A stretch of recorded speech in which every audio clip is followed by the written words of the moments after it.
Thank you for joining today's conference call with Governor Andrew Cuomo. I will now turn it over to Governor Cuomo. Good morning, guys. Andrew Cuomo here. I'm joined by Melissa DeRosa, Robert Mejica, Governor Zucker, Beth Garvey, Special Counsel, and Gareth Rhodes. Today is day 221.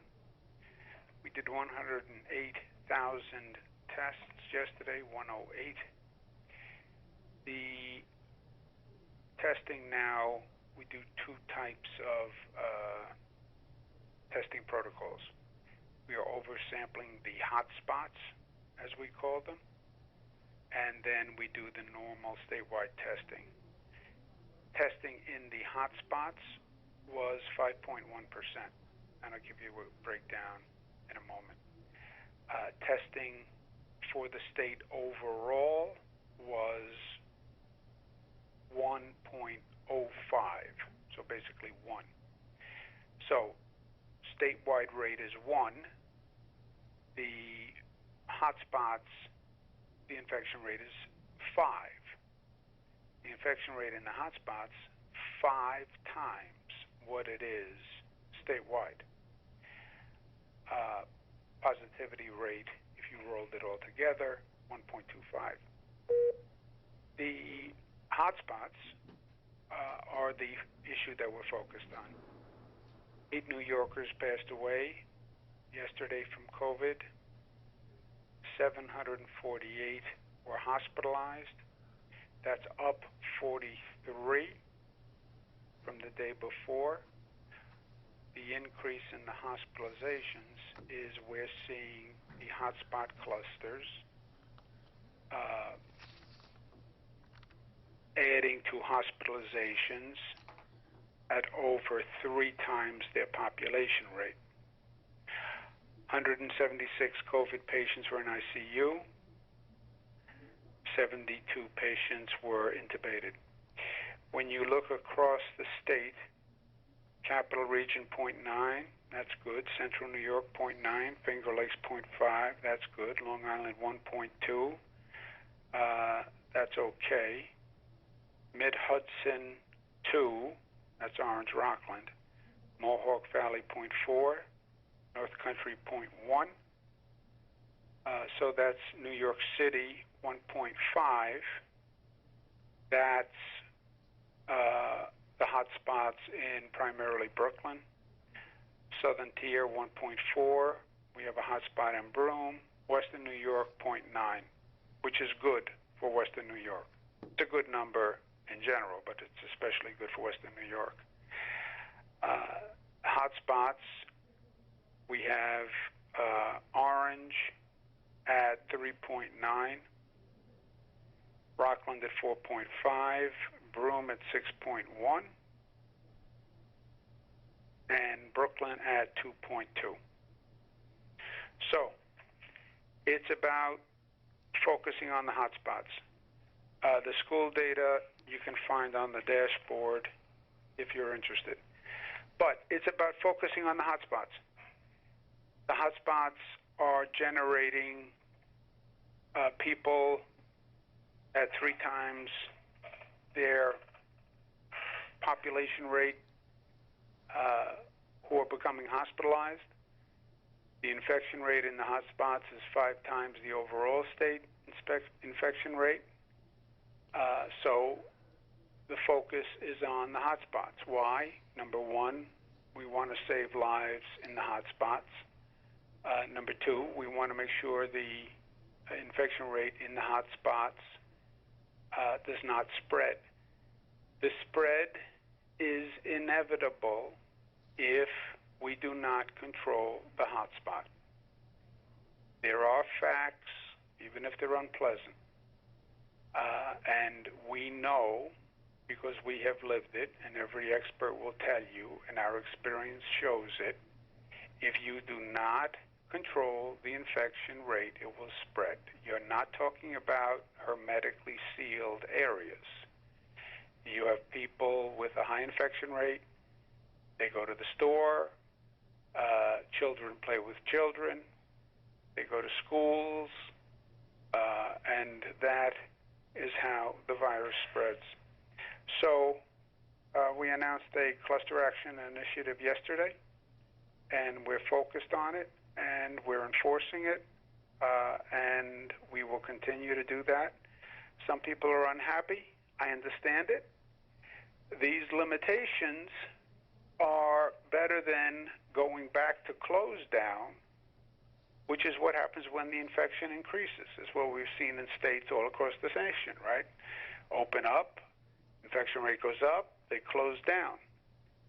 We have been more phased and more calibrated in our response. So when you see the infection rate go up, I have a great graphic that I like, that probably only I liked, which shows a valve. You start to close the valve when you see the infection rate going up. Infection rate's going up, we're backing off on the valve. Reduce the activity, get the infection rate under control. These rules are in effect for 14 days. If we get the infection rate under control, then we can extend economic activity. But there are no options here because the facts are that blunt. If you don't slow the rate of infection, it will increase. And if you don't, you need to take action to slow the rate. And that's what it is. To the extent there are communities that are upset, that's because they hadn't been following the original rules. And that's why the infection spread, because they weren't following the rules. And the rules weren't being enforced. The rules weren't being enforced because the communities didn't want to follow them. I understand that. But that's why we are where we are.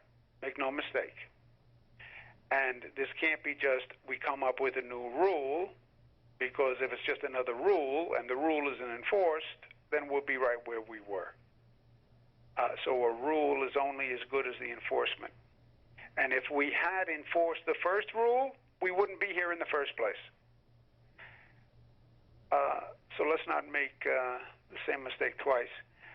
Last point, I don't understand what the president is doing now on this state and local aid, why he would say there should be no negotiations. I mean, that's the height of unreasonableness. I won't talk about it. I won't talk about it. What do you mean you won't talk about it? You're talking about the national economy. You're talking about billions of dollars. You're talking about providing assistance to states and localities that were hurt by COVID. And every economic expert will tell you, if you starve the state and local governments, you will hurt the overall national economy. This is no time to get petulant. I won't talk about it. That's your job. That's your oath. Try to find a way through. Try to find a path. Try to find compromise. Try to find a solution. I won't talk about it. That disrespects the office and the oath, and will do tremendous economic damage. We'll take questions.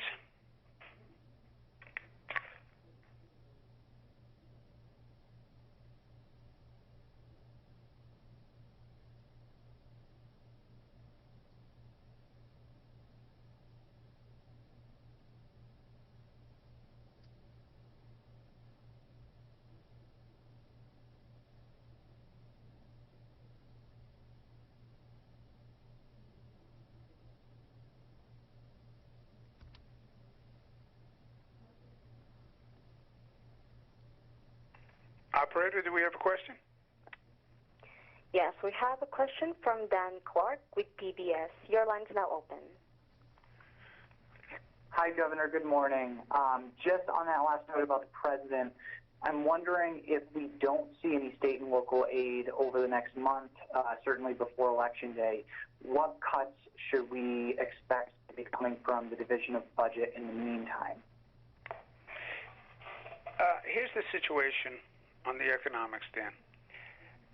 The deficit is so large, 50 billion over 2 years if you add the state and the local governments together. If you just take the state, it's 30 billion. 12 billion additionally for the MTA. So state and MTA is 42 over 2 years. If you add conservative estimate, you're at 50 billion if you add the local governments. The only way to get close to closing that deficit within the state's abilities, you would have to do a tax increase, you would have to cut expenses, and you would have to borrow. This would do tremendous economic damage to the state. My position is the state is not liable for this deficit. It was caused by the federal government's negligence. So I'm not taking action to close the deficit. The federal government has to make up for the deficit. If this president wants to suspend congressional negotiations, if there's no package by election day, then I believe the next president will provide federal aid.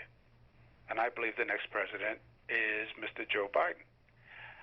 Or I believe the next Senate will be a Democratic Senate headed by Senator Schumer and will pass a package in concert with the Democratic House. I believe those are the most probable outcomes.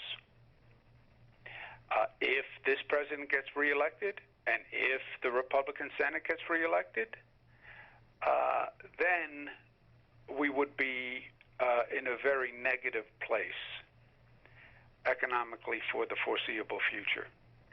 But I'm not going to do any damage to the state's economy until you tell me that is the last resort. And I think in all probability, either Congress will pass a package, or Joe Biden will be elected, or the Senate will go Democratic. I believe those are the more probable outcomes. So I will wait for those more probable outcomes before doing irreversible damage. Act before those things happen. First, you're going to know in less than a month. And any action you take will cause damage. So I'd rather wait to find out what the facts are before we make such an impactful decision. Next question, operator. Our next question comes from Morgan McKay with Spectrum News. Your line's now open. Hi, Governor. How are you? Good. How are you? Oh, good. So, again, just a little bit more on this stimulus talks. Do you think that there would be, again, irreversible damage before election? Do you think that, even with absentee ballots getting counted, it could even take longer into December? Do you really think the state can last that long with operating on its current expenses? Look, none of this is ideal, but it's all better than doing irreversible damage. If we institute a tax increase and we cut expenses and we do borrowing, that damage is irreversible. And if you then have Joe Biden elected and a Democratic Senate elected, or if they actually come up with a congressional agreement between Speaker Pelosi and Secretary Mnuchin, you can't reverse the damage you did. There is no whoops, never mind. So yes, we have to hold on until we know the facts. Life is options, and we don't have any good ones. Operator, next question. Next question comes from Bart Jones with Newsday. Your line is now open. Hi, Governor. Bart, how are you, sir? Hanging in there. Okay, so obviously last night we saw a violent protest in Brooklyn against the new regulations. People were in the streets without the mask, openly defying these new mandates that you have set out. My question is, what are you going to do about it? If the New York City police are not going to arrest any of these people who are blatantly disobeying these mandates and laws, would you send in the National Guard? How are you going to handle this? And also, as an aside, I did interview one of the Orthodox Chabad leaders here on Long Island, and he's completely in favor of the people obeying these laws and rules, and he is somewhat mystified about the folks in the city and why they refuse to obey the law and put everybody else's health at risk. So my question is, what are you going to do about this? It seems to be getting a little bit ugly. Bart, it's been a little bit ugly all through this, right? These are difficult rules. This is a dramatic shift for society. It always has been. Close schools, close business, stay at home. This wasn't good news for anyone. And a lot of people, from the very beginning, 200 days, from the very beginning, you didn't see it over there. I had protests in front of the Capitol, Liberate New York, you can't close my business, you can't close my school. There were protests almost every day. So none of this is easy. But there are also facts at the end of the day. And these clusters, they're all done by case data. There's nothing arbitrary about this. It's not a census tract. It's not a zip code. It's not a neighborhood. It's actual case data by address of the case, by address of the case. And then you put them all on a map and you see a cluster. And it's only for 14 days. And it saves lives. So yeah, there's always been opposition. But most New Yorkers are smart and have common sense. And the only way we got the infection rate down is because most New Yorkers are smart. Yeah, there's people who oppose, and we see that across the country, right? You see some states that just didn't want to do it, and their infection rates are going up. New Yorkers were smarter than that. Not every New Yorker. So yes, there's always opposition, and we move forward anyway, and we'll continue to do that. Operator, let's take one more. Our next question comes from Dennis Slattery with New York Daily News. Your line's now open. Danny boy. Dennis, how are you? I'm doing good, Governor. How are you? Good. Just building on what Bart was asking, though, with these new restrictions in these cluster site areas, is there any plan on the state to work with the city on enforcement going forward? After what we saw last night, there's obviously a lot of pushback. And then just also any comment on the passing of Joe Bruno? Yeah, the enforcement has to be done. The reason we're in this situation now, Dennis, is because the enforcement wasn't done. Let's just be clear. It's not that we didn't have the right rules. We had the right rules. That's why the infection rate all across the state is down. We had the rules. It wasn't enforced in these areas.